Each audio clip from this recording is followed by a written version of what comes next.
यह इस कहानी का अगला अध्याय है, भद्राचार्य का नाटक।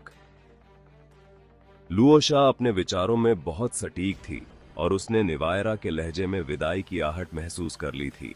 उसने जल्दी से कहा, माँ, आप दोनों ने यह सब योजना क्यों बनाई? क्या लाल संगठन की तबाही से ब्रह्मांड के खत्म होने के बाद सच में एक नया ब्रह्मांड बन सकता है? क्या वह इस वर्तमान से बेहतर होगा? आपको समझना चाहिए कि जहाँ भी जीवित प्राणी होंगे वहाँ गंदगी, बुराई, हत्या, संघर्ष और लालच भी होगा। नया पुराना ब्रह्मांड का ही एक हिस्सा होगा। आपकी बेटी को आपके इन सिद्धांतों को समझने में वाकई बहुत मुश्किल हो रही है। जिस पर निवायरा बिना कुछ बोले मुस्कुराई और कहा, भविष्य को सच में साफ साफ कौन देख सकता है? यह सुनकर लुओशा सोच में डूब गई और बोली, क्या भाग्य भविष्य तय नहीं कर सकता? भाग्य केवल अधिकांश लोगों का भविष्य तय कर सकता है, यह पूर्ण नहीं होता, निवायरा ने कहा। लुओशा को महसूस हुआ कि उसकी मां की बातें हमेशा से बहुत अलग थीं, जैसे वह किसी चीज की ओर इशारा कर रही हो। उसकी मां ने कभी भाग्य पर अटूट विश्वास रखा था और हमेशा उसे भी यही सिखाया था। इसी वजह से लुओशा खुद भी भाग्य में गहरा विश्वास रखती थी। लुओशा कुछ पूछने ही वाली थी कि निवायरा पहले ही बोल पड़ी।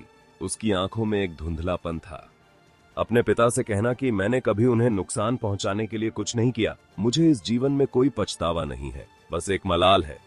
मलाल यह कि हम गलत युग में पैदा हुए। तुम ये सब उन्हें खुद कह सकती हो। पिता परिवार के प्रति बहुत नरम दिल हैं। अगर माँ अपनी गलती मानने को तैयार हो और मैं और मेरा भाई तुम्हारे लिए उनसे विनती करें, तो मुमकिन है कि तुम इस जीवन मरण की परीक्षा से बच जाओ। दक्ष भी हमारी मदद जरूर करेगा। अगर वह देवी वसुंधरा के पास जाकर गुहार लगाए और अगर देवी वसुंधरा एक बार बोल दें, तो भाग्य पर्वत तुम्हें नहीं ले जा सकता। लुओशा की आंखें लाल होने लगी थीं। वह अपने सबसे करीबी रिश्ते को खोने का दुख बर्दाश्त नहीं कर पा रही थी।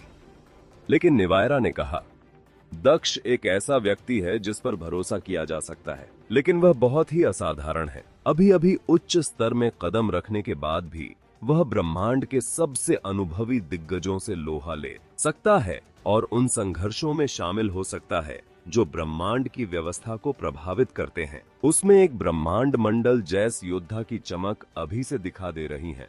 क्या तुम्हें पता है इसका मतलब क्या है? लुओशा का दिमाग इन बातों पर नहीं था। उसने बस अपना सिर हिला दिया। निवायरा ने कहा, इसका मतलब यह है कि वह केवल तुम्हारा बनकर नहीं रह सकता। यही वह बात है कि कुछ पाने के लिए कुछ खोना पड़ता है। तुम उसके जीवन का एक हिस्सा तो बन सकती हो, लेकिन तुम उसे सिर्फ अपना बनाकर नहीं रख सकती। शायद आज से बहुत समय बाद, जब तुम्हारे बाल सफेद हो जाएंगे और वह आज की तरह ही जवान और ऊर्जावान रहेगा, तब तुम्हें अपनी माँ की बातें समझ आएंगी। माँ, मुझे आपको जाने में मदद करने दीजिए। लुओशा अब आगे की नहीं सोचना चाहती थी। वह बस इस मुश्किल को सुलझाना चाहती थी और निवायरा की ओर बढ़ी। हालांकि उसने देखा कि निवायरा उससे एक कदम आगे बढ़कर खड़ी हो गई। उसने वह बंधन तोड़ दिया था जो दक्ष ने उस पर लगाया था। लुओशा घबराई नहीं और न ही उसने टावर के बाहर मौजूद योद्धाओं को आवाज दी। उसे पूरा भरोसा था कि उसकी मां उसे कभी नुकसान नहीं पहुंचाएगी। निवायरा कदम दर कदम खिड़की की ओर चली गई और बाहर आसमान की ओर देखते हुए कहा, आज का लुओस शहर पिछले 1,00,000 सालों से कितना अलग है। यह कितना शोर भरा और कितना चमकदार है। कोई नहीं जानता कि तबाही के बाद एक आदर्श नया ब्रह्मांड होगा या नहीं, लेकिन वह तबाही एक न एक दिन आएगी जरूर। मां! लुओशा जैसे ही आगे बढ़ी, उसकी उंगलियां निवायरा के शरीर को छू गईं। अचानक निवायरा का शरीर पैरों से लेकर सिर तक जलने लगा। वह हजारों जुगनू जैसे प्रकाश के कणों में बदलकर लुओशा पर बिखरने लगा। यह वैसा ही था जैसे गिरे हुए फूल मिट्टी बनकर मिट्टी में दबे बीजों को पोषण देते हैं। उसने अपनी पूरी साधना लुओशा को सौंपने का फैसला कर लिया था। हालांकि तभी हॉल का भारी दरवाजा एक जोरदार झटके के साथ खुला। विश्वम्भीर सुरक्षा घेरे को तोड़कर भीतर घुसा, लेकिन उसने जैसे ही वह मंजर देखा, उसकी आंखों से आंसुओं का सैलाब बह निकला। वह तुरंत घुटनों के बल जमीन पर गिर पड़ा। चाहे निवायरा लाल संगठन की सदस्य रही हो या न रही हो, पर आखिर वह वही मां थी जिसने उन्हें सबसे ज्यादा प्यार किया था। विश्वम्भीर को पूरा यकीन था कि उसकी मां की अपनी कुछ मजबूरियां रही होंगी। आखिरकार वह तो बस एक दूत थी और बहुत सी चीजें उसके वश में नहीं थीं। लुओशा खिड़की के पास खड़ी थी। उसका पूरा शरीर सफेद लपटों से घिरा हुआ था। उसकी वे चमकदार और सुंदर आंखें अब धुंधली पड़ चुकी थीं और गालों पर आंसुओं की 2 लकीरें साफ दिखाई दे रही थीं। इसी बीच लुओश शहर, राहु पर्वत और आसपास के नक्षत्र क्षेत्र पर आया वह भयानक संकट आखिरकार खत्म हो गया। कीचक को नरक क्षेत्र के दिग्गजों ने अपनी शक्तियों से बांध दिया और उसे कैद कर लिया गया। दलविंदर भी अपने दिव्य स्रोत को उड़ाने में कामयाब नहीं हो पाया। उसे शहर की रक्षा करने वाली सारणी ने जकड़ लिया और वह आध्यात्मिक शक्ति के बादलों में बदल गया। उन बादलों को अलग अलग करके 19 हॉलों में सुरक्षित कर दिया गया। इसके बाद नरक क्षेत्र के योद्धा अंतरिक्ष की गहराइयों की ओर भागे ताकि देवी वसुंधरा की मदद करके भव्य का काम तमाम किया जा सके। इधर दक्ष अब भी त्रिशा की पकड़ से आजाद नहीं हो पाया था। वह उसे अपने साथ गहरे अंतरिक्ष के युद्ध क्षेत्र की ओर ले गई। रास्ते में हर जगह अंतरिक्ष टूटा और बिखरा हुआ था। चारों तरफ जलते हुए ग्रहों के टुकड़े फैले थे और देवी वसुंधरा व भव्य की शक्तियों का बचा हुआ असर अब भी कायनात के नियमों को तहस नहस कर रहा था। तुम्हारी साधना काफी दिलचस्प है, यह कहते ही त्रिशा ने दक्ष की ओर देखा। लेकिन तभी काले बादलों पर सवार होकर जोरावर नामक योद्धा त्रिशा के पास पहुंचा और बोला, वैतरणी मुहर की चेतना ने मुझे बताया है कि सम्राट कनिष्क और वह दूसरा योद्धा लड़ते हुए समय की नदी में चले गए हैं। त्रिशा को इस बात का अंदाजा था, इसलिए वह ज्यादा हैरान नहीं हुई। उसने पूछा, क्या उस चेतना को जशवल सम्राट की असली पहचान का पता चला? यह सुनते ही जोरावर की का चेहरा गंभीर हो गया। उसने अपना सिर हिलाते हुए कहा, उस समय वह मुहर बहुत दूर थी। उसे बस इतना पता चला कि जशवल सम्राट की आध्यात्मिक शक्ति बहुत ही खौफनाक थी, इतनी कि वह सम्राट कनिष्क से टक्कर ले सके। यह सुनकर त्रिशा ने सोच में डूबते हुए अपनी भौहें सिकोड़ी और कहा, जब आध्यात्मिक शक्ति उस स्तर पर पहुंच जाए तो चेतना के लिए उसके असली रूप को पहचान पाना मुमकिन नहीं होता। अगर वह चेतना जशवल सम्राट को पहचान सकती तो वह सम्राट भी उसे पहले ही भांप लेता। फिर उसे सम्राट के सुरक्षा घेरे को तोड़ने का मौका कैसे मिलता? सम्राट कनिष्क जैसे योद्धा से केवल आध्यात्मिक शक्ति के बल पर लड़ना कोई मामूली बात नहीं थी। इसके लिए कम से कम अधीर जैसा स्तर होना चाहिए और पूरी तैयारी भी। जोरावर ने कहा, मुहर की चेतना का अंदाजा है कि जशवल सम्राट कोई जाना पहचाना दिग्गज नहीं है, बल्कि वह कोई ऐसा योद्धा है जिसने अपनी आध्यात्मिक शक्ति को अब तक सभी से छिपा कर रखा था। जिस पर त्रिशा ने हल्के से सिर हिलाया और कहा, यही एक संभावना बचती है। तभी जोरावर की ने अर्थपूर्ण नजरों से देखते हुए कहा, तो फिर यह व्यक्ति कोई भी हो सकता है और इसका निवायरा के साथ कोई न कोई गहरा संबंध जरूर होगा। त्रिशा समझ गई कि वह किस ओर इशारा कर रहा है। उसने दूसरी तरफ देखा, जहां भद्राचार्य भाग्य के द्वार को नियंत्रित करते हुए उनके सामने प्रकट हुए। वे सब अब एक साथ आगे उड़ने लगे। भद्राचार्य ने एक लंबी और दुख भरी आह भरी, निवायरा अब नहीं रही। अभी अभी त्रिशा और जोरावर की ने भी उसकी ऊर्जा को खत्म होते महसूस किया था। उसका गुरु होने के नाते मुझे खुद पर शर्म आती है, पर मुझे अब भी यकीन नहीं होता कि वह लाल संगठन की सदस्य थी। अगर वह थी भी तो उसे जरूर मजबूर किया गया होगा। तभी भद्राचार्य आते हुए कहा। उसकी आंखों में गहरा दर्द और एक न मिटने वाला शोक साफ झलक रहा था। जोरावर की को पहले भद्राचार्य पर शक था, लेकिन उनकी यह हालत देखकर उसका मन डोलने लगा। अगर भद्राचार्य ही जशवल सम्राट होते तो इस वक्त वे निवायरा से खुद को दूर करने और अपना पीछा छुड़ाने की कोशिश कर रहे होते। तभी जोरावर ने पूछा, निवायरा का दूत होना अब साबित हो चुका है, उसके गुरु होने के नाते क्या तुम्हें कभी कोई सुराग नहीं मिला? जिस पर भद्राचार्य ने अपना सिर हिलाया और कहा, जशवल सम्राट बहुत शक्तिशाली है। खुद भूपति जो उसके सबसे करीब थे वे भी उसे नहीं पहचान पाए। मैंने तो अभी उच्च स्तर में कदम रखा है। मैं एक छलावे की चालों को कैसे समझ सकता हूँ? यह बड़े दुख की बात है। मैंने कभी नहीं सोचा था कि वह इस हद तक चली जाएगी। अगर कोई ऐसी मजबूरी थी जिसे वह सुलझा नहीं पा रही थी तो उसे मुझे बताना चाहिए था। अगर मैं कुछ न कर पाता तो भाग्य पर्वत उसकी मदद जरूर करता। वैसे वैतरणी मुहर इसी नक्षत्र में थी। जशवल सम्राट को लेकर उसने तो कुछ महसूस किया होगा। जिस पर जोरावर ने जवाब दिया, उस चेतना ने वाकई कुछ चीजें महसूस की हैं। एक बार हम भव्य को काबू कर लें, फिर मैं खुद देवी वसुंधरा को इसकी पूरी रिपोर्ट दूंगा। दक्ष त्रिशा के पीछे चल रहा था और उनकी सारी बातें सुन पा रहा था। उसने मन ही मन एक ठंडी आह भरी। ये सब के सब पुराने शातिर खिलाड़ी हैं जो हर पल एक दूसरे के लिए जाल बिछा रहे हैं और सच जानने की कोशिश कर रहे हैं। सच तो यह था कि दक्ष को भी भद्राचार्य पर शक था। आखिर निवायरा पर सबसे ज्यादा असर डालने वाले दो ही लोग थे, एक भूपति और दूसरे भद्राचार्य। सम्राट कनिष्क का भूपति के साथ मिलकर काम करना यह साफ बताता था कि भूपति में कोई खोट नहीं है। ऐसे में भद्राचार्य पर शक होना लाजमी था। लेकिन अगर भद्राचार्य ही जशवल सम्राट होते तो वे इस समय लुओश जाति की ओर भागकर कभी नहीं आते। इसके बजाय वे कहीं और जाकर अपने लिए एक पक्का सबूत तैयार करते। साथ ही अगर उनकी पहचान खुल भी जाती तो वे शांति से कहीं छिप सकते थे। अभी की स्थिति में अगर वे जरा सी भी चूक करते और देवी वसुंधरा, त्रिशा या जोरावर की नजरों में आ जाते तो उनके बचने का कोई मौका नहीं होता। वापस लौटने की हिम्मत करना ही अपने आप में बहुत बड़ी बात थी।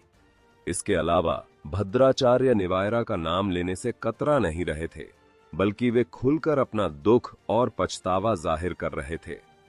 ठीक वैसे ही जैसे उन्होंने कभी हरेंद्र और खुद दक्ष को प्यार और सुरक्षा दी थी। वे एक सम्मानित बुजुर्ग की तरह लग रहे थे। अगर यह सब सिर्फ एक नाटक था तो फिर भद्राचार्य कितने भयानक हो सकते थे। जोरावर, त्रिशा और भद्राचार्य सब के सब खामोश हो गए। हर कोई अपनी अपनी गणना और सोच में डूबा हुआ था। कुछ देर बाद भद्राचार्य की नजर दक्ष पर पड़ी और उन्होंने पूछा, मैं सोच रहा हूं कि त्रिशा अब दक्ष के साथ क्या करने का इरादा रखती है।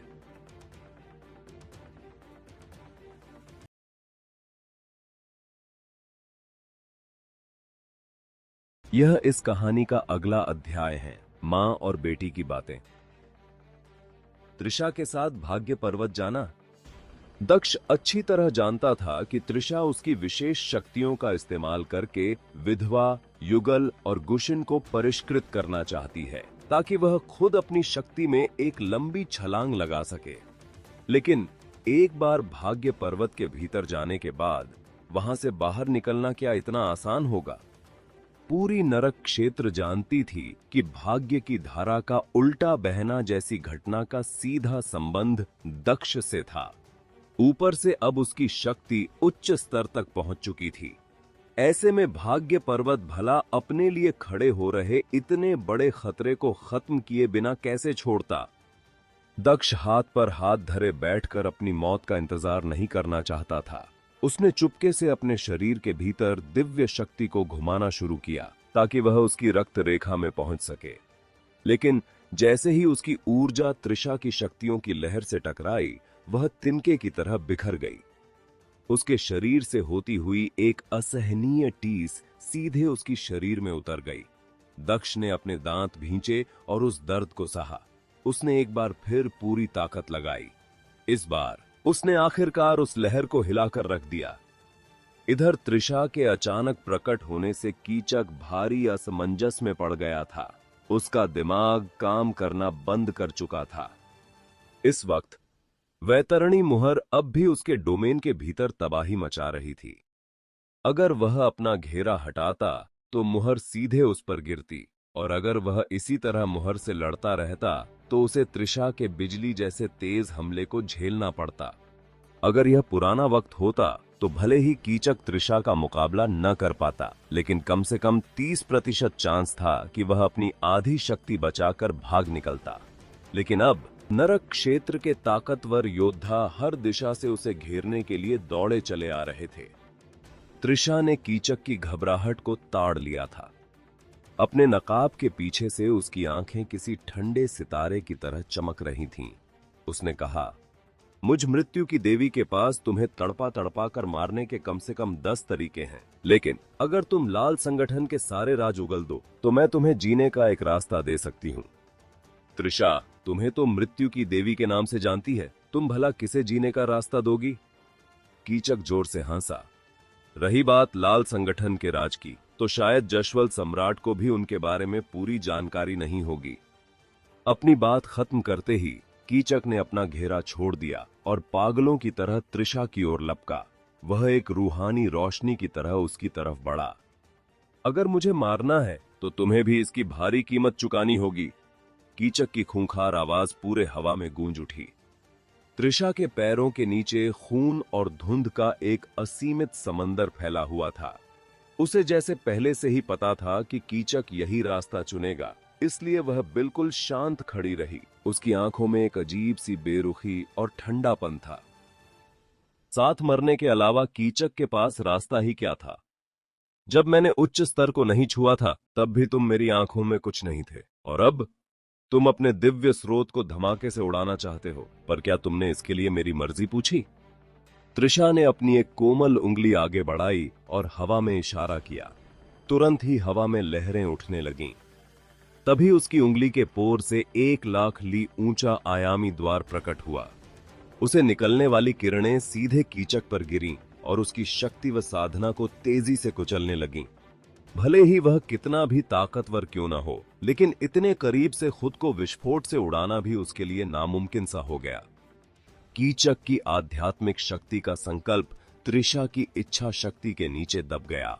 वह तड़पते हुए दहाड़े मारने लगा और उस अदृश्य पकड़ से निकलने के लिए छटपटाने लगा। कीचक के मन में बस एक ही धुन सवार थी। अगर वह त्रिशा के संकल्प में एक छोटी सी दरार भी पैदा कर पाया तो वह खुद को विस्फोट से उड़ाने में सफल हो जाएगा। भले ही वह त्रिशा को अपने साथ न ले जा पाए, पर उसे बुरी तरह जख्मी तो कर ही देगा। कीचक, तुम्हारा कयामत का दिन आ गया है। आयाम की दुनिया में अचानक प्रेतों के काले बादलों का सैलाब उमड़ पड़ा। भूतनगर का एक और सम्राट वहां पहुंच चुका था, जिसने अपनी आध्यात्मिक शक्ति से पूरे माहौल पर दबाव बनाना शुरू कर दिया। मरते वक्त भी तुम्हारे तेवर कम नहीं हुए, लेकिन मौत भी तुम्हें इतनी आसानी से मिल जाएगी, यह तुमने कैसे सोच लिया? दूसरी दिशा से एक लंबी नदी किसी रेशमी रिबन की तरह लहराती हुई आई और कीचक के चारों ओर लिपटने लगी। नरक क्षेत्र के एक के बाद एक कई दिग्गज वहां पहुंचने लगे। कोई अपने दिव्य हथियारों से हमला कर रहा था तो कोई अपनी आध्यात्मिक शक्ति छोड़ रहा था। वे सब मिलकर कीचक को साथ मरने का एक भी मौका नहीं देना चाहते थे। वे कीचक को जिंदा पकड़ना चाहते थे ताकि उसकी रूह की तलाशी ली जा सके और लाल संगठन के उन गहरे राजों को बाहर निकाला जा सके जिससे उस पूरे संगठन की जड़ें खोदी जा सकें। नरक क्षेत्र के इन दिग्गजों के बीच भद्राचार्य भी साफ तौर पर दिखाई दे रहे थे। इसी समय लुओस शहर में दलविंदर भागकर लुओ पैलेस की ओर बढ़ा। वह अच्छी तरह जानता था कि भूपति भले ही कितने भी कठोर और बेरहम हों, लेकिन अपने बच्चों के लिए उनके दिल में एक नरम कोना हमेशा रहता है। अगर वह भूपति के दोनों बच्चों को बंधक बना ले तो शायद आज उसकी जान बच जाए।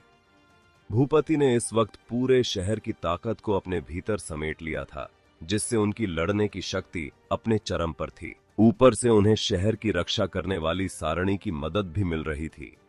वे भला दलविंदर को कामयाब कैसे होने देते? अगर दलविंदर अकेला ही लुओस शहर में अपनी मनमानी कर पाता तो लुओस जाति आज तक सुरक्षित कैसे बचता? वह तो इतिहास के पन्नों में कब का दफन हो गया होता। अचानक एक जोरदार प्रहार हुआ।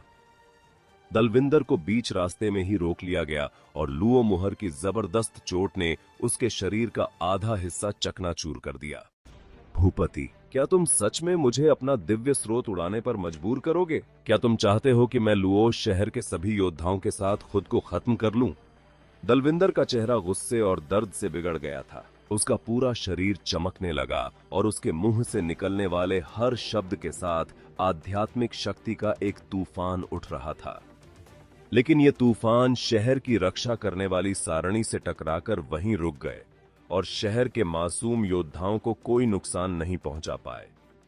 भूपति ने ऊपर से उसकी ओर देखा और ठंडे स्वर में कहा, जरा अपना दिव्य स्रोत उड़ाकर तो देखो, फिर देखते हैं कि क्या तुम लुओश शहर का बाल भी बांका कर पाते हो।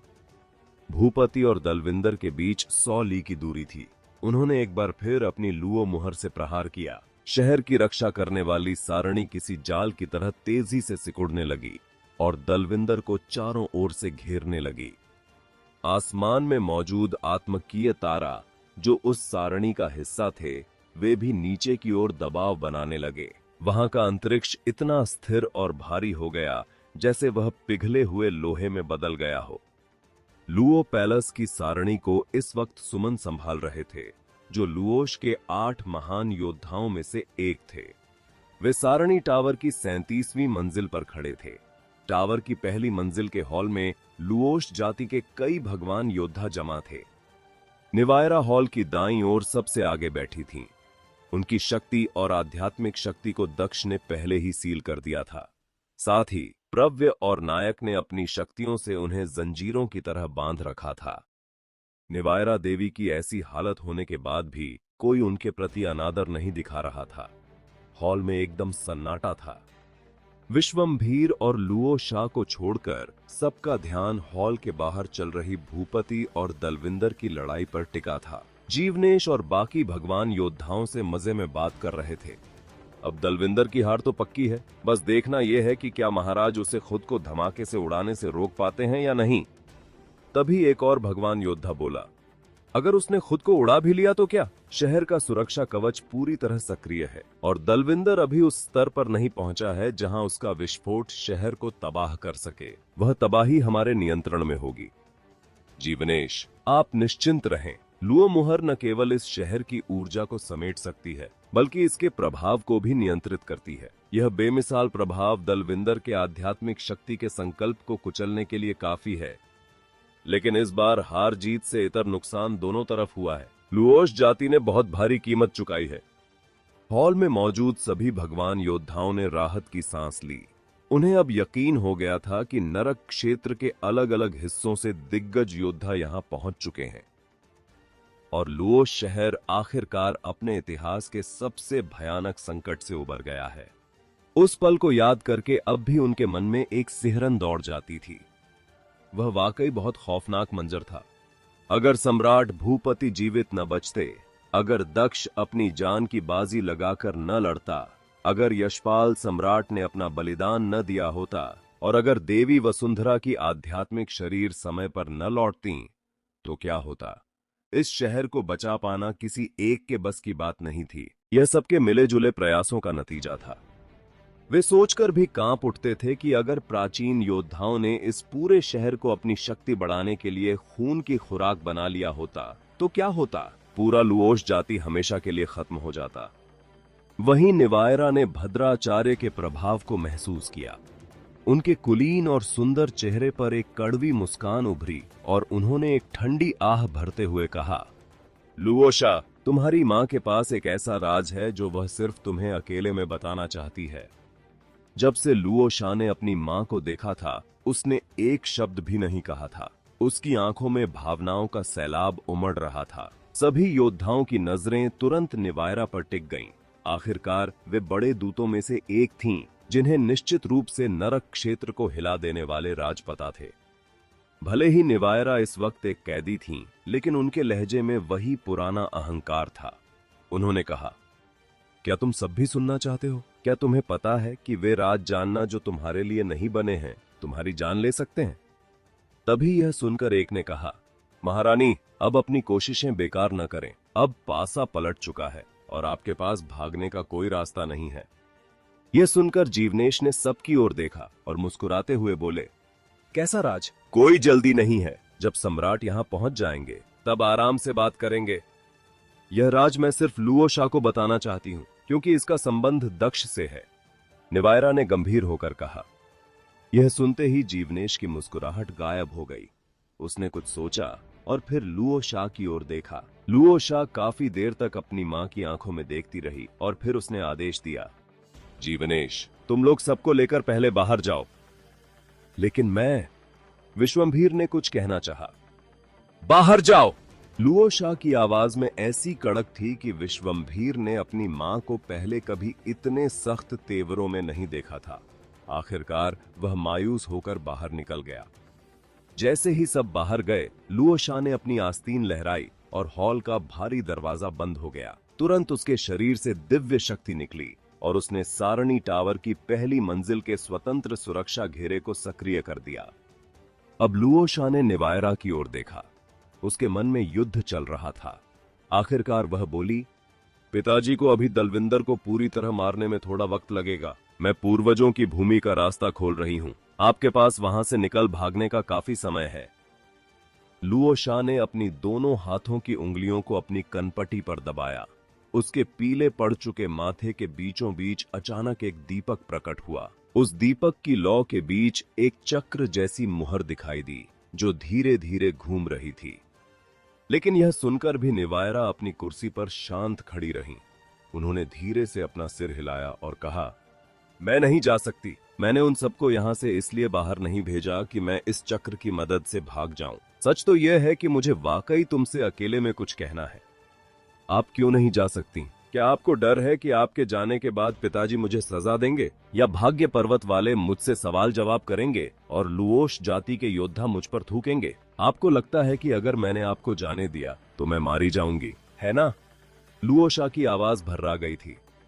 यह सुनकर निवायरा कुछ पल खामोश रही, फिर बोली, मेरी बच्ची, तुम बहुत बुद्धिमान हो। तुम्हारा भाई इस मामले में तुम्हारे आसपास भी नहीं ठहरता। भविष्य में तुम्हारी उपलब्धियां उससे कहीं ज्यादा होंगी और यह फासला बढ़ता ही जाएगा। उस वक्त तुम्हें उसकी रक्षा करनी होगी। अपनी पूरी जिंदगी उसकी ढाल बनकर रहना होगा। क्या तुम अपनी मां को यह वचन दे सकती हो?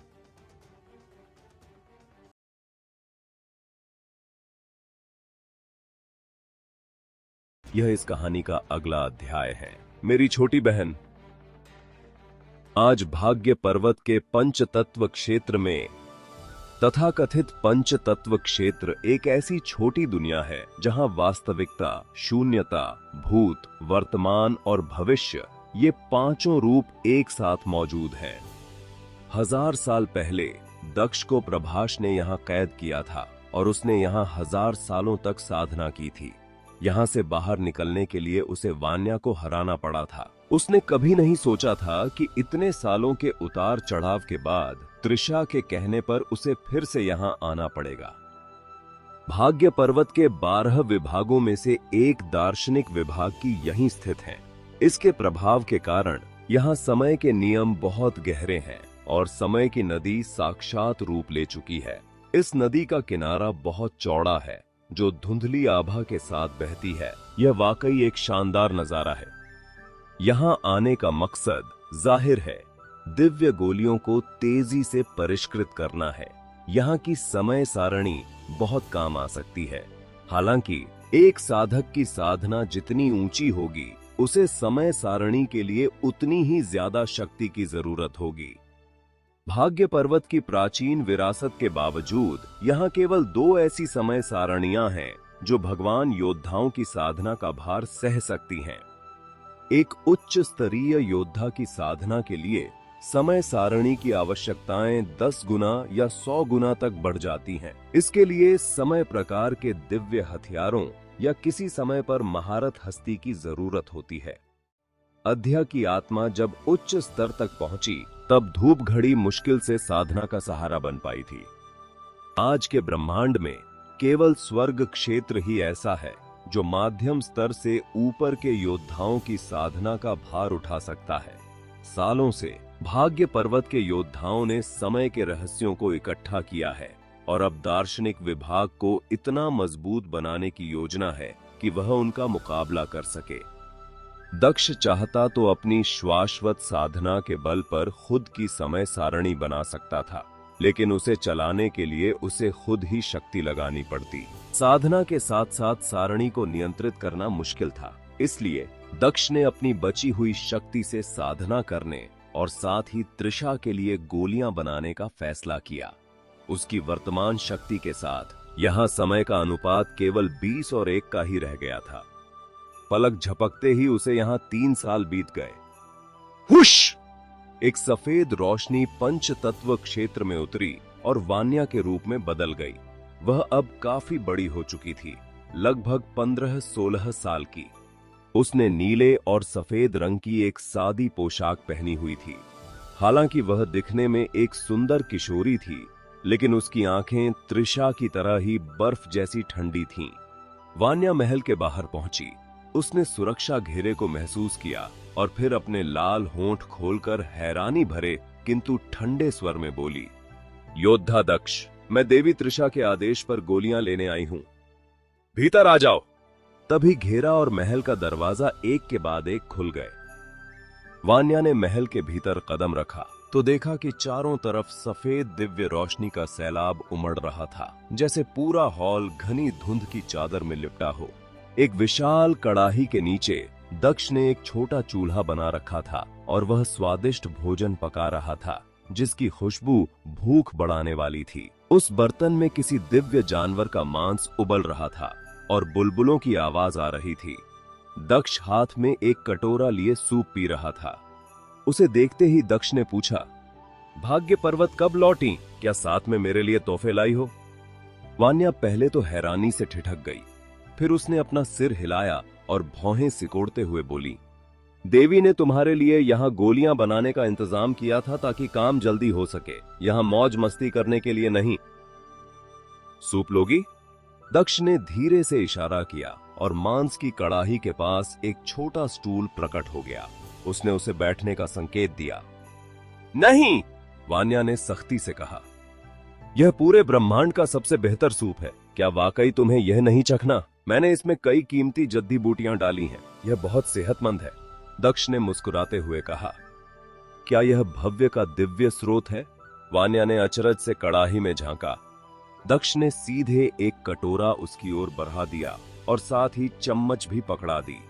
वान्या ने अब औपचारिकता छोड़ दी। ऐसा सूप किसी खजाने से कम नहीं था। दूसरे इसके लिए अपनी जान दे सकते थे। वान्या को सूप पीते देख दक्ष बोला, अभी तुमने मुझे क्या पुकारा? योद्धा दक्ष? भले ही मैं उच्च स्तरीय योद्धा बन गया हूँ, लेकिन तुम मेरी बहन जैसी हो। मैं तुम्हारे सामने भला भगवान योद्धा होने का ढोंग कैसे कर सकता हूँ? वान्या का सुंदर चेहरा या तो गर्मा गर्म सूप की वजह से या फिर गुस्से से फूल गया था।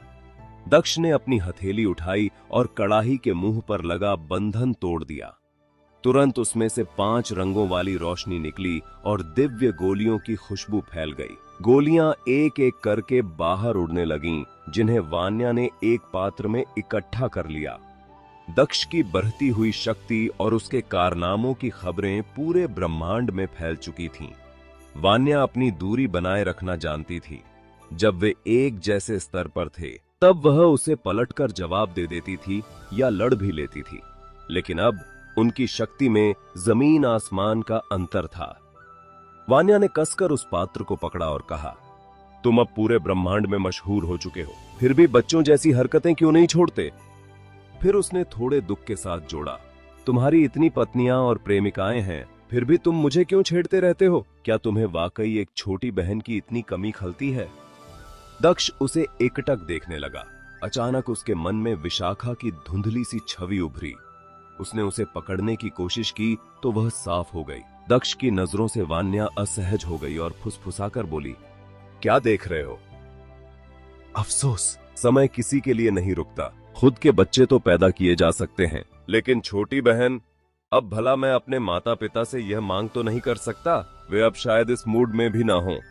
वान्या शर्मिंदा तो नहीं हुई, लेकिन उसने अपनी आंखें सिकोड़ लीं, जैसे वह दक्ष पर कुछ कहना चाहती हो।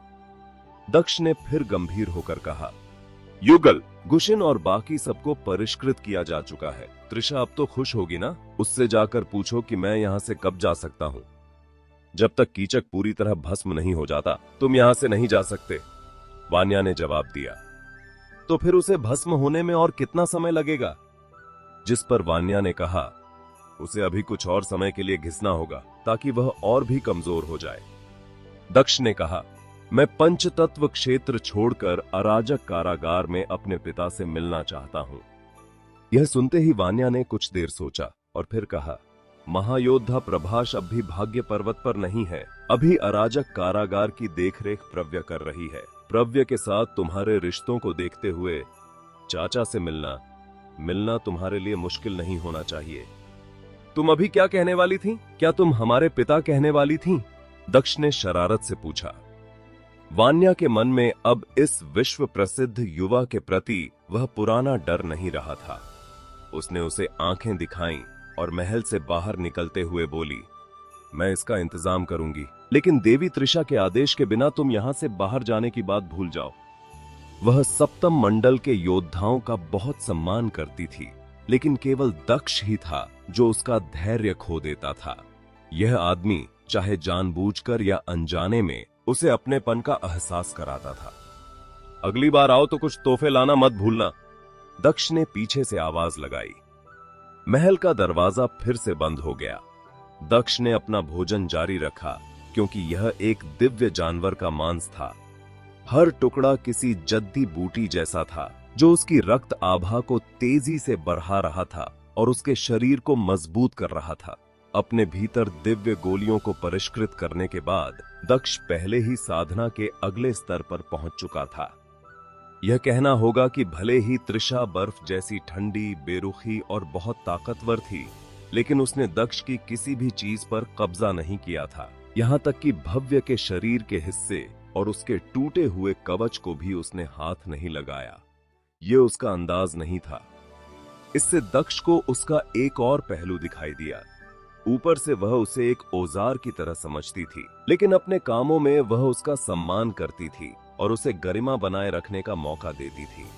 अगर वह वाकई उसे सिर्फ एक नौकर समझती, तो उसके खजाने कब के हड़प लिए गए होते। क्या यह शक्ति जरूरत से ज्यादा हो गई है? दक्ष को ऐसा महसूस हुआ जैसे उसके भीतर आग जल रही हो। उसका खून उबल रहा था और उसका पूरा शरीर लाल होकर तपने लगा था। हुश! अचानक चंद्रहास तलवार का आह्वान करते हुए उसने महल के भीतर अपनी तलवारबाजी का अभ्यास शुरू किया।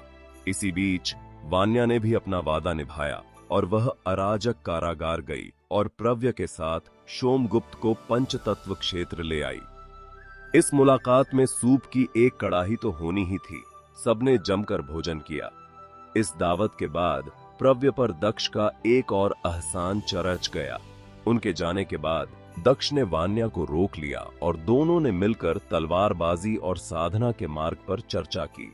कई दिनों के अभ्यास के बाद दक्ष के शरीर की वह गर्मी आखिरकार शांत हुई। वान्या ने तलवार आत्मा साधना की विधि सीखी और उसे बहुत लाभ हुआ। दक्ष महसूस कर सकता था कि वान्या की साधना बहुत तेजी से बढ़ रही है। उसने हैरानी से पूछा, मैं बहुत उत्सुक हूं, तुमने जीवन के कितने रहस्यों को जान लिया है? वान्या के शरीर के उलटा बढ़ने और एक छोटी बच्ची बनने का कारण यही था कि उसे उसकी मां की विरासत मिली थी, लेकिन वह उस विशाल शक्ति को नियंत्रित नहीं कर पा रही थी। बस थोड़ा सा, मैं जीवन की स्वामिनी तो नहीं हूं, वान्या ने गोलमोल जवाब दिया।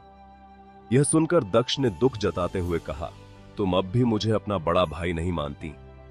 दक्ष का चेहरा देखकर वान्या के दिल में एक टीस उठी। जब से वह दक्ष से मिली थी, उसने वाकई उसकी बहुत परवाह की थी।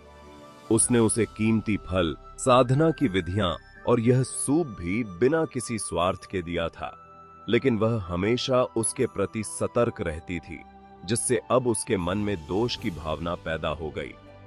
दक्ष मुस्कुराया और बोला, मैं तो बस मजाक कर रहा था। किसके पास थोड़े बहुत राज नहीं होते? भविष्य में हम दोस्त होंगे या दुश्मन, यह कौन जानता है? कोई आ रहा है। अब ऐसी शक्ल मत बनाओ। जो नहीं जानते उन्हें लगेगा कि मैंने तुम्हारे साथ कुछ बुरा किया है। हम सभी योद्धा दक्ष का अभिवादन करते हैं। मैं भी युवा प्रमुख दक्ष का अभिवादन करता हूं। बड़े भाई, मैं वापस आ गया हूं। महल के बाहर से 3 आवाजें एक साथ गूंजी।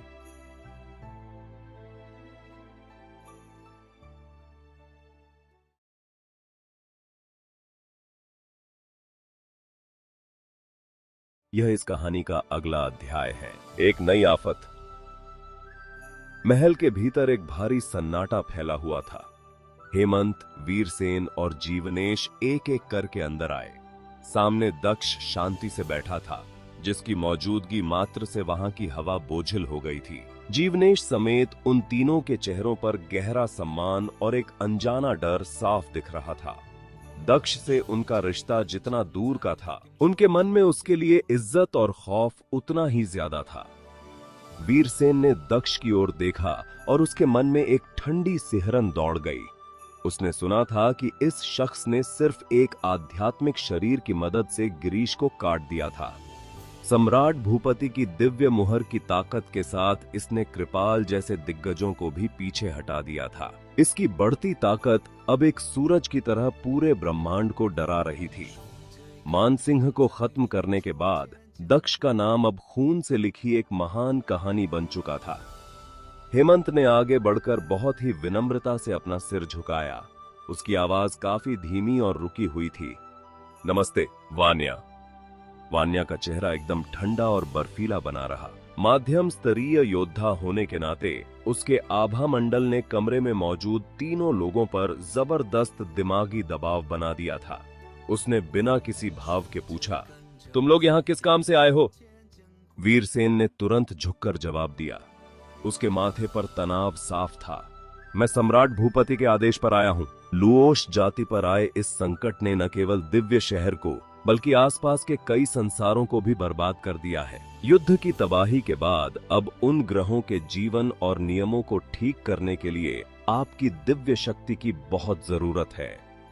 वीरसेन ने थोड़ा और झुकते हुए अपनी बात जारी रखी। सम्राट ने खास तौर पर आपको लुओश शहर बुलाया है। उन्होंने यह भी कहा है कि अगर आप आती हैं तो इसके बदले आपको एक बहुत कीमती तोहफा दिया जाएगा। हेमंत ने चुपचाप खड़े होकर वान्या के जवाब का इंतजार किया। वह जानता था कि अगर वान्या इस समय मदद करती हैं तो यह उसके परिवार के लिए एक बड़ा सहारा होगा। वान्या कुछ पल के लिए शांत रही। उसकी आंखों में एक गहरी चमक आई, जैसे वह सब कुछ नाप तोल रही हो। फिर उसने दृढ़ता के साथ जवाब दिया, सम्राट का शुक्रिया, लेकिन मदद के लिए किसी तोहफे की जरूरत नहीं है। जब लुओश जाति इतने बड़े संकट में है तो एक नरक क्षेत्र के योद्धा होने के नाते मेरा साथ देना फर्ज है। हम कब निकल रहे हैं? वीरसेन के चेहरे पर राहत आई और उसने तुरंत कहा, जितनी जल्दी हो सके उतना अच्छा होगा। तभी यह सुनकर दक्ष की शांत आंखों में एक तीखा आभामंडल चमक उठा, जो वीरसेन के वजूद को जैसे भीतर तक नाप रहा था। उसने वीरसेन की ओर देखते हुए धीमी लेकिन वजनदार आवाज में पूछा, वीरसेन, क्या सम्राट और राजकुमारी लुओशा ने इस सम्राट के लिए कोई संदेश नहीं भेजा? दक्ष के शब्दों में छिपा दबाव महसूस करते ही वीरसेन ने तुरंत अपना सिर झुका लिया। उसकी हिम्मत नहीं हुई कि वह उन बेधने वाली आंखों से नजरें मिला सके। उसने लड़खड़ाती हुई आवाज में जवाब दिया, सम्राट का कहना है कि दिव्य स्तंभ एक अनमोल खजाना है। वे इसे किसी और के हाथों भाग्य पर्वत भेजने का जोखिम नहीं लेना चाहते। जैसे ही लुओश जाति के हालात स्थिर होंगे, वे खुद यहाँ आकर मृत्यु की देवी और बालियों का निजी तौर पर आभार जताएंगे। वीरसेन की बात खत्म होते ही उसने थोड़ा रुककर आगे जानकारी दी। जहां तक प्रव्य और नायक की बात है, जीवन के मार्ग में उनकी समझ लाजवाब है। सम्राट ने उन्हें शहर के पुनर्निर्माण के लिए वहीं रोक लिया है और फिलहाल वे राजकुमारी लुओशा की कमान में हैं। यह सुनकर दक्ष के चेहरे पर कोई भाव नहीं आया, लेकिन वह जानता था कि ये दोनों किसी स्तर की हस्तियां हैं, इस फैसले से खुश नहीं होंगे। अगर दक्ष ने उनसे तलवार दुनिया में इलाका देने और उन्हें उच्च स्तरीय योद्धा बनाने का वादा न किया होता तो वे कभी उसके सामने नहीं झुकती। अब जबकि सम्राट भूपति ने उन्हें जबरन वहां रोका था तो निश्चित रूप से उनके मन में कड़वाहट भर गई होगी। वीरसेन की ओर देखते हुए दक्ष ने ठंडे स्वर में कहा, जब तुम लुओश शहर वापस जाओ तो उन्हें बता देना कि मैं अपने वादे जरूर पूरे करूंगा। वे बस राजकुमारी लुओशा का अच्छे से साथ दें। इसके अलावा इतना कहते ही दक्ष ने अपनी हथेली खोली और वहां रोशनी के 3 गोले चमकने लगे, जो तैरते हुए वीरसेन की ओर बढ़ गए।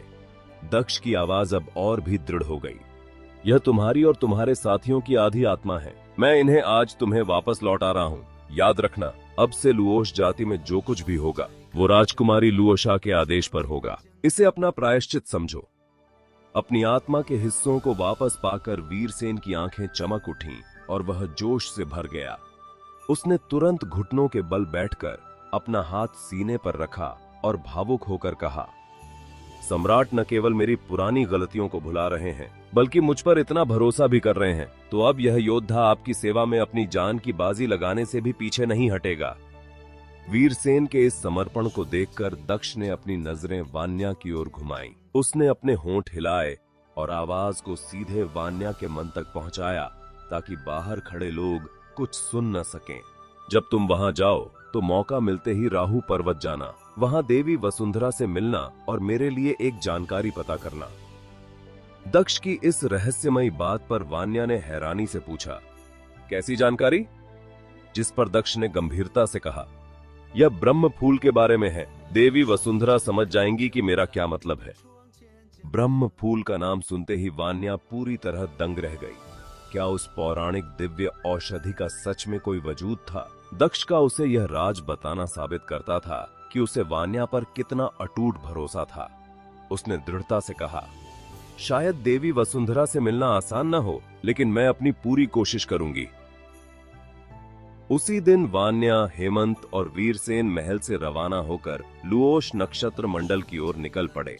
उनके जाते ही जीवनेश का चेहरा चिंता से उतर गया। उसने चौकन्ना होकर इधर उधर देखा और खुद को व दक्ष को एक सुरक्षित डोमेन में कैद कर लिया। उसकी आवाज में एक अनजाना डर था। बड़े भाई, आप देवी वसुंधरा के दूत हैं और सम्राट भूपति भी आपके साथ हैं, लेकिन क्या मास्टर त्रिशा आपके साथ कुछ गलत तो नहीं करेंगी? जीवनेश को डर था कि जिस तरह दक्ष को भाग्य पर्वत पर कैद किया गया है, कहीं देवी वसुंधरा ने उसे अकेला तो नहीं छोड़ दिया। उसे पता था कि त्रिशा फैसला लेने और जान लेने में कभी देर नहीं लगाती। कोई फर्क नहीं पड़ता कि दक्ष की पहचान क्या है। अगर उसने भाग्य पर्वत के लिए कोई खतरा पैदा किया तो उसकी मौत तय थी। दक्ष ने जीवनेश की आंखों में देखते हुए शांत स्वर में कहा, अगर वे मुझे मारना चाहती हैं, तो मैं केवल अपनी किस्मत को स्वीकार कर सकता हूं। क्या तुम मेरे लिए उनसे विनती करोगे? दक्ष के मुंह से मौत की बात सुनते ही जीवनेश का दिल जैसे एक पल के लिए धड़कना भूल गया। उसके चेहरे का रंग अचानक उड़ गया और उसने लड़खड़ाती आवाज में जवाब दिया, मुझे डर है कि मेरी बातों का मास्टर के सामने कोई वजन नहीं होगा। क्यों न मैं एक बार फिर लुओश शहर जाऊं और सम्राट भूपति को आपकी इस खतरनाक स्थिति के बारे में बताऊं, या शायद मैं जाकर भद्राचार्य के सामने गिड़गिड़ाऊं? जीवनेश की इस घबराहट को देखकर दक्ष के होंठों पर एक हल्की मुस्कान तैर गई। उसने शांत भाव से कहा, रहने दो, इसकी कोई जरूरत नहीं है। वैसे तुम अकेले वापस आए हो, रुचि कहाँ है? दक्ष के सवाल पर जीवनेश ने थोड़ा संभलते हुए जवाब दिया, वह हमारे साथ ही भाग्य पर्वत वापस आई थी, लेकिन रास्ते में उसकी मुलाकात एक पुराने दोस्त से हो गई और वे दोनों कुछ समय के लिए अलग हो गए। रुचि के बारे में बताते हुए जीवनेश ने मन ही मन एक गहरी आह भरी। उसे एहसास हुआ कि उसका बड़ा भाई वाकई असाधारण है। अगर वह खुद ऐसी जानलेवा स्थिति में होता तो अब तक मानसिक तनाव और दर्द से टूट चुका होता, लेकिन उसके बड़ा भाई मौत के साए में भी खिलखिलाकर बात कर रहे थे। यही उनके मानसिक स्तर का असली अंतर था। दक्ष अपनी जगह पर बैठ गया और उसने जीवनेश की ओर देखते हुए गंभीरता से पूछा, मुझे बताओ, जब से मैं इस जगह में कैद हूं, तब से बाहर की दुनिया में क्या बड़ी घटनाएं हुई हैं? दक्ष का यह अचानक पूछा गया सवाल सुनकर जीवनेश थोड़ा हैरान हुआ और उसने उत्सुकता से पूछा, बड़े भाई, आपको कैसे पता चला कि बाहर कुछ बहुत बड़ा हुआ है?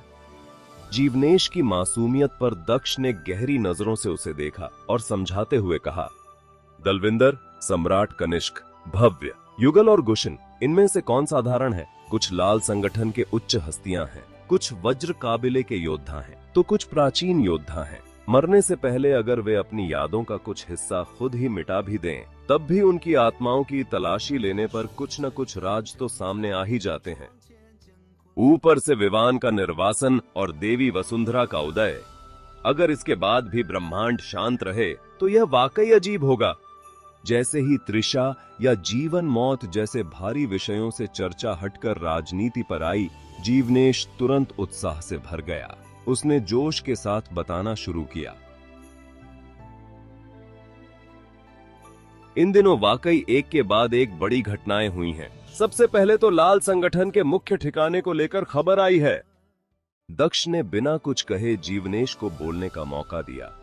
जीवनेश ने आगे बताया, कहा जा रहा है कि लाल संगठन का मुख्य अड्डा केशतरा में है। प्रभाष, भद्राचार्य और कई अन्य आकाश योद्धा वहां एक साथ गए थे और यह साफ है कि उन्होंने उसे पूरी तरह तबाह कर दिया है। यह सुनकर दक्ष समझ गया कि जीवनेश को जमीनी हकीकत की पूरी जानकारी नहीं है। हालांकि लुओश शहर की लड़ाई में भले ही लुओश जाति को भारी नुकसान हुआ था, लेकिन लाल संगठन का नुकसान कहीं ज्यादा बड़ा था। उनकी मूल ऊर्जा को गहरी चोट पहुंची थी। खासकर दलविंदर और सम्राट कनिष्क जैसे योद्धाओं का जाना उनके लिए एक अपूरणीय क्षति थी। दक्ष ने अपनी सोच को विराम देते हुए पूछा, वज्र काबिले की इस पर क्या प्रतिक्रिया रही? दक्ष के इस सवाल पर जीवनेश और भी उत्साहित हो गया और बोला, मैं ठीक इसी बारे में बात करने वाला था। पहले दंशक और अब युगल। वज्र कबीला खुद को इन आरोपों से साफ नहीं कर सकती। इसके अलावा मैंने कुछ अफवाहें सुनी हैं कि कीचक के निर्वासन की साजिश में विवान का हाथ था। यह वाकई उच्च स्तरीय योद्धाओं के बीच की जंग है। इसके बारे में सोचकर ही डर लगता है। जीवनेश ने अपनी बात जारी रखते हुए कहा, अब बहुत से लोग कह रहे हैं कि विवान ही दंशक के पीछे छिपा हुआ वो असली व्यक्ति है जो चारों बड़े हस्तियों का मुखिया है। वज्र काबिले की खामोशी और उनकी तरफ से कोई सार्वजनिक जवाब न आना लोगों के इस शक को और भी मजबूत कर रहा है। दक्ष ने खामोशी से जीवनेश की बात सुनी, जो आगे कह रहा था, हालांकि स्वर्ग क्षेत्र और नरक क्षेत्र ने पिछले 1,00,000 सालों में सबसे भयानक युद्ध का सामना किया है। उनके बीच की नफरत और युद्ध की आग अभी ठंडी नहीं हुई है। हालात बहुत नाजुक हैं। ग्रहों के युद्ध क्षेत्र पर स्वर्ग क्षेत्र और नरक क्षेत्र के आधे से ज्यादा ताकतवर योद्धा जमा हैं। ब्रह्मांड के स्तर पर एक और महायुद्ध किसी भी पल भड़क सकता है, जिसे सिर्फ एक चिंगारी की जरूरत है। मुझे लगता है कि फिलहाल कोई भी पक्ष वज्र काबिले से निपटने के लिए पर्याप्त ताकत नहीं जुटा पाएगा। प्राचीन योद्धाओं के खिलाफ मिलकर लड़ने और उत्तरी ब्रह्मांड को जीतने का वो आपसी तालमेल अब कभी वापस नहीं आएगा। जीवनेश की यह बात सुनकर दक्ष की भौहें तन गईं और उसने चौंकते हुए पूछा, तुम्हारा मतलब है कि स्वर्ग क्षेत्र ने हमला नहीं किया? दक्ष के इस अचानक बदले हुए लहजे से जीवनेश थोड़ा चकरा गया और उसने पूछा, क्या? दक्ष ने उसकी आंखों में देखते हुए अपनी बात को स्पष्ट किया। सम्राट कनिष्क को समय की नदी में निर्वासित कर दिया गया है और लुओश जाति पूरी तरह उथल पुथल में है। जब नरक क्षेत्र के योद्धा खौफ में थे, तब युद्ध शुरू करने का यह जीवन में एक बार मिलने वाला सुनहरा मौका था। क्या स्वर्ग क्षेत्र ने इस मौके का फायदा उठाकर हमला नहीं किया? जिस पर जीवनेश ने एक गहरी सांस ली और राहत भरे स्वर में कहा, भले ही मुख्य विवान को निर्वासित कर दिया गया हो, लेकिन अब देवी वसुंधरा का उदय हो चुका है। जब देवी वसुंधरा खुद मोर्चा संभाले हुए हैं, तो स्वर्ग क्षेत्र की हिम्मत कैसे होगी कि वह कोई भी कदम लापरवाही से उठाए। सच तो यह है कि शुक्र है देवी वसुंधरा प्रकट हो गईं, वरना नरक क्षेत्र को शायद बहुत बड़ी हार का सामना करना पड़ता और पूरे ब्रह्मांड की स्थिति ही उलट पलट हो जाती। जीवनेश की आंखों में देवी वसुंधरा के लिए असीम श्रद्धा थी। उसने अपनी बात जारी रखते हुए कहा, यह एक ऐसा व्यक्तित्व है जो अकेले ही पूरे नरक को स्थिर कर सकता है और ब्रह्मांड की सभी दिशाओं को दबा सकता है। मुझ जैसे साधारण योद्धा के लिए तो वहां तक पहुंचना एक सपना ही है, लेकिन बड़े भाई, आप उस मुकाम तक पहुंच सकते हैं। और तब जीवनेश आगे क्या कह रहा था, दक्ष ने उसका एक शब्द भी नहीं सुना। वह उसकी बातों के बीच ही गहरे विचारों में खो गया था। दक्ष के मन में सवालों का तूफान उठ रहा था। भले ही देवी वसुंधरा का उदय हो गया था, लेकिन वह अभी भी लुओश नक्षत्र मंडल में फंसी हुई थीं और वहां से निकल नहीं सकती थीं। ब्रह्मांड के नक्शे को अपनी मर्जी से फिर से लिखने का ऐसा सुनहरा मौका, और देवराज ने इसे यूं ही हाथ से जाने दिया। दक्ष ने धीरे से अपना सिर हिलाया और मन ही मन सोचा, नहीं, ऐसा मुमकिन नहीं है। निश्चित रूप से कुछ ऐसा हुआ था जिसके बारे में किसी को पता नहीं चला, और उसी अज्ञात कारण की वजह से देवराज जैसा चतुर योद्धा इस ऐतिहासिक मौके को पकड़ने से चूक गया।